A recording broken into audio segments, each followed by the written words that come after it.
നമസ്കാരം. Dental special series episode number 3 സ്വാഗതം. Drug abuse അതാണല്ലേ കറണ്ട് ആയിട്ടുള്ള ഏറ്റവും വലിയ ഇഷ്യൂ. നമ്മൾ എവിടെ നോക്കിയാലും ആന്റി ഡ്രഗ് ക്യാമ്പയിനുകളെല്ലാമാണ്. വേരിയസ് ഓർഗനൈസേഷൻസ്, മീഡിയ എല്ലാം അത് കണ്ടക്ട് ചെയ്യുന്നുണ്ട്. TV ഓൺ ചെയ്താൽ ഫുൾ ഇതാണ് ന്യൂസ്. അപ്പോൾ എന്തൊക്കെയാണ് ഈ ഡ്രഗ്സിന്റെ സൈഡ് ഇഫക്ട്സ് എന്ന് നമുക്ക് അറിയാത്തതൊന്നുമല്ല. നിങ്ങളുടെ ബ്രെയിൻ, കിഡ്നി, ലങ്, ഹാർട്ട് എന്നിവ എല്ലാ ഓർഗൻസിനെയും എങ്ങനെ അത് എഫക്ട് ചെയ്യുന്നു, അതുപോലെ തന്നെ നിങ്ങളുടെ പല്ലിനെയും ഇത് എഫക്ട് ചെയ്യുന്നു. ലഹരി ഉപയോഗത്തിന്റെ എല്ലാവിധ ഹാംഫുൾ സൈഡ്സും അറിഞ്ഞിട്ടും എന്തുകൊണ്ടാണ് കുട്ടികൾ ഇതിലേക്ക് പോകുന്നത് എന്ന് മാത്രം നമുക്ക് അറിയുന്നില്ല. So be very careful. നമ്മൾ പോലും അറിയാത്ത സോഴ്സസിലൂടെ ഇത് നമ്മളുടെ അകത്തേക്ക് വരുത്താനായിട്ട് ഈ മാഫിയകൾ ട്രൈ ചെയ്യുന്നുണ്ട് എന്ന് വേണം മനസ്സിലാക്കാനായിട്ട്. ഏതൊക്കെ വിധത്തിൽ ഡ്രഗ്സ് നമ്മുടെ ബോഡിയെ എഫക്ട് ചെയ്യുമെന്ന് നമുക്ക് എല്ലാവർക്കും ഏകദേശം ഒരു ധാരണയുണ്ട്. Brain, kidney, heart, lung, liver, അങ്ങനെ ഓരോ ഓർഗൻസിനും എന്ത് സംഭവിക്കും എന്നുള്ളതൊക്കെ നമുക്ക് ഏകദേശം അറിയാം.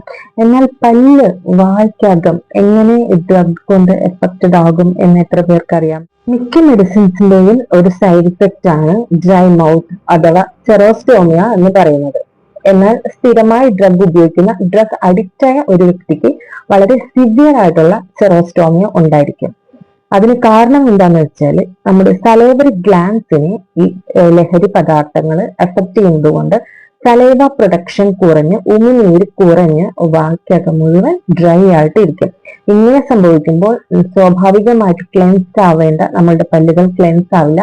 വായ്ക്കകത്ത് പ്ലാക്കും കാൽക്കുലസും അടിഞ്ഞുകൂടാനും പിന്നീട് അത് ഒരു ജനറലൈസ്ഡ് ഡെന്റൽ കേരീസ് പ്രോബ്ലത്തിലേക്ക് അവസാനിക്കാനും ഇടയാക്കും. അതുപോലെ തന്നെ ഇപ്പോൾ നമ്മൾ ജനറലി കേൾക്കുന്ന ലഹരി ഉപയോഗം എന്നൊക്കെ കേൾക്കാറുണ്ടല്ലോ.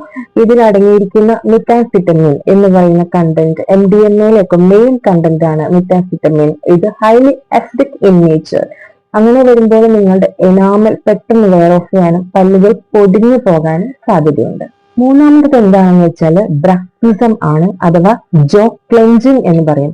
ഈ സ്ഥിരമായി ലഹരി ഉപയോഗിക്കുന്ന ആളുകൾക്ക് എപ്പോഴും ജോ ക്ലെൻജ് ചെയ്തിനെ ഇങ്ങനെ പിടിക്കാനായിട്ടുള്ള ഒരു ഫീലിംഗ് ഉണ്ടാകും. എസ്പെഷ്യലി അവർ ഉറക്കത്തിൽ ഭയങ്കരമായിട്ട് ടീത്ത് ഗ്രൈൻഡിങ് ഉള്ളവരായിരിക്കും. അപ്പോഴും പല്ല് തേയ്മാനം വരാനും എല്ല് തേയ്മാനം വരാനും ടെമ്പറോമാൻഡിബുലർ ജോയിന്റ് ഇഷ്യൂസ് വരാനും ഈവൻ മൈഗ്രെയിൻ പോലുള്ള അസുഖങ്ങൾ വരാനും എല്ലാം അത് കാരണമാകും. അടുത്തതായിട്ട് പറയാനുള്ളത് ഡിസോറിയന്റേഷനെ കുറിച്ചിട്ടാണ്. ഇവരെപ്പോഴും ഡിസോറിയന്റഡ് ആയിരിക്കും. അതുകൊണ്ട് ഹൈജീനിനെ കുറിച്ച് ലീസ് ബോധഡ് ആയിരിക്കും. അത് ഫസ്റ്റ് അഫക്ട് ചെയ്യുന്നത് ഓറൽ ഹൈജീനെയാണ്. ഓറൽ ഹൈജീൻ അഫക്ട് ചെയ്യുന്നത് വഴി മോണരോഗം, പല്ലിന്റെ കേട് ഒക്കെ ഉണ്ടാകും. മോണരോഗം മൂർച്ഛിച്ച് ഓൾറെഡി ഡ്രഗും കൂടി എടുക്കുന്നത് കൊണ്ട് മോണരോഗം ഒരു 2x ഫാസ്റ്റർ ആയിട്ട് നടക്കുകയും ചെയ്യും.